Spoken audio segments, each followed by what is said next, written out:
네, 클라우드 서비스 조코드입니다.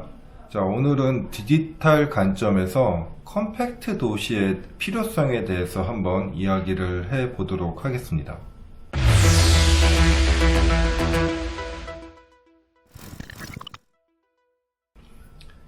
자, 서울시가 1,000만이 살고 있는 메가시티입니다. 정말 많은 사람이 살고 있고요. 면적도 아주 크죠. 서울시가 이렇게 커진 이유는 5, 60년대, 70년대에 계속 사람들이 많이 모이기 시작하면서 서울이 점점점 커졌죠. 90년대 와서는 서울의 많은 인구를 체계적으로 관리하기 위해서 인구수 아니면 지형적인 위치 아니면은 뭐 강이나 뭐 도로 이런 걸로 인해서 구역을 나눴습니다. 그래야지 좀 더 관리를 할 수가 있기 때문이었죠. 그래서 지금과 같이 25개의 자치구로 구성이 되어 있습니다. 어떻게 보면 사실은 그 사람들의 행동 반경이나 행동 패턴에 기반으로 한 것이 아니고 많은 사람들을 관리를 하기 위해서 좀 인위적으로 그렇게 나눈 것이죠. 그러다 보니까 이제 뭐 구청이나 아니면 동사무소 이런 위치들도 사람이 많이 다니는 곳보다는 이제 조금 뭐 접근하기 어려운 곳에 있는 곳도 있고 또 그러다 보니까 좀 활성화가 안 되는 그런 문제점도 가지고 있는 것 같습니다. 하지만 요즘에 그뭐 동사무소 가서 뭐 서류 띄고 이런 분들이 많이 안 계시죠. 우리나라처럼 전자정부가 잘 발전이 되어 있기 때문에 사실 모든 뭐 관련 서류나 그런 뭐 정보 이런 것도 전자정부, 인터넷을 통해서 잘 할 수 있다는 그런 장점이 있는 것 같습니다. 하지만 이제는 우리가 이제 디지털 세상이고 그러다 보니까 조금 더 우리가 디지털 시대에 맞는 그런 행정구역 이런 걸로 개편하는 것도 필요하다고 저는 생각이 됩니다. 작년부터 시작한 이제 코로나19 때문에 사실 이동량이 많이 줄어들었습니다. 뭐 재택근무, 뭐 원격 수업 이런 거 하면서 예전에는 직접 회사를 갔어야지 회사를 갔어야 되는데 이제는 뭐 가지 않고 집에서 ICT 도구를 이용해서 업무를 하고 수업을 받고 이제 이런 형태가 되다 보니까 이동량이 많이 줄어들었습니다.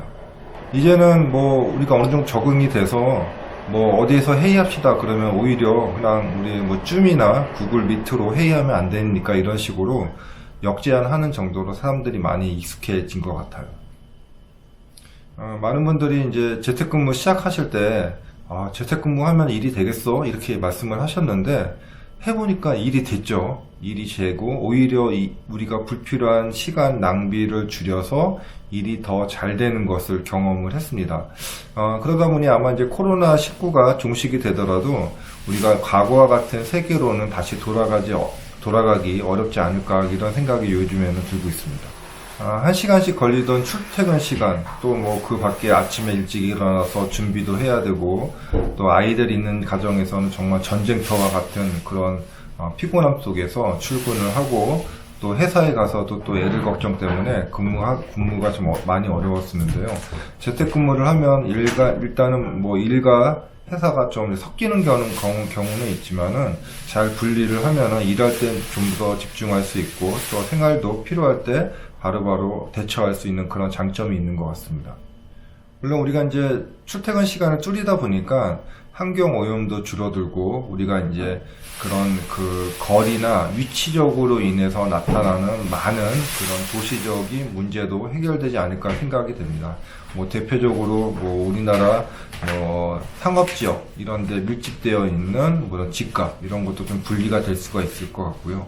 뭐 교통 문제 이런 것도 많이 낮아지지 않을까 생각이 됩니다. 이번에 그 코로나19로 재택근무 하신 분들이 공통적으로 말씀하시는 것이 일단은 이제 출퇴근 시간이 없어지다 보니 오히려 가족들하고 많은 시간을 보낼 수 있어서 좋았다 이런 것도 있으시고요. 그리고 예전에 우리가 출근하기 위해서는 한 1시간은 준비를 하고 또 1시간은 또 이동을 해야 돼서 많은 시간을 투자를 했죠. 뭐 며칠 전에 눈이 많이 오는 날에는 모두 다 뭐 지각하고 이런 사태가 있었을 것입니다. 근데 이제 재택근무를 하다 보니까 이런 것도 없어지고 또 우리가 이제 뭐 갑자기 일이 생기면은 내 생활에 다시 돌아올 수 있는 그런 빠른 복귀 시간도 있기 때문에 가족도 좋아하고 본인도 좋아하고 또 업무가 잘 되니까 회사에서도 좋아하는 것 같습니다. 재택근무를 해서 우리가 굳이 그 회사 뭐 여의도나 종로나 이런 강남권으로 이동하지 않는다면은 뭐 이동 시간도 많이 줄어들 것이고요. 또 이제 필요한 경우에는 집 근처에서 뭐 구매를 하고 뭐 쇼핑을 하고 또 이렇게 할 수만 있다면 사실 서울에서도 균형 발전을 많이 할 수가 있을 것 같습니다. 지금 우리가 뭐 서울 일부 지역의 집값이 비싸고 이런 것도 어떻게 보면은 뭐 교육이나 행정 뭐 이런 것들이 한 곳에 좀 집중화되다 보니까 그런 일이 있는데, 좀 우리가 컴팩트 도시로 해서 내 공간 주위로 뭐 행정이나 교육이나 주거나 아니면 또 쇼핑, 문화 이런 것들이 다 갖춰진다면 굳이 멀리까지 가서 뭐 시간을 낭비하면서까지 그렇게 할 필요는 없겠죠. 집 주위에서 쇼핑하고 집 주위에서 영화 보고 또 집 주위에 회사가 있으면은 모든 것이 다 해결해 줄 수 있을 것 같습니다.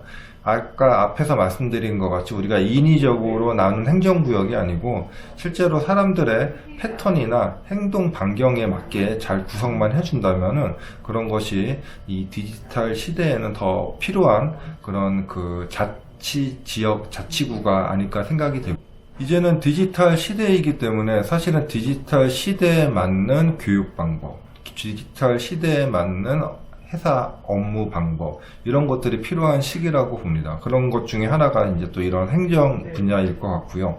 행정 분야에서도 우리가 디지털에 맞게 빨리 변신을 해줘야 될 것입니다.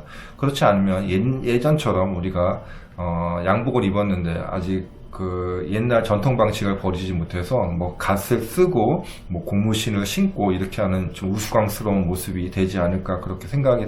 자, 이제는 디지털 시대입니다. 뭐 여러분들이 부인을 하시더라도 우리는 디지털 환경 속에 살고 있고요.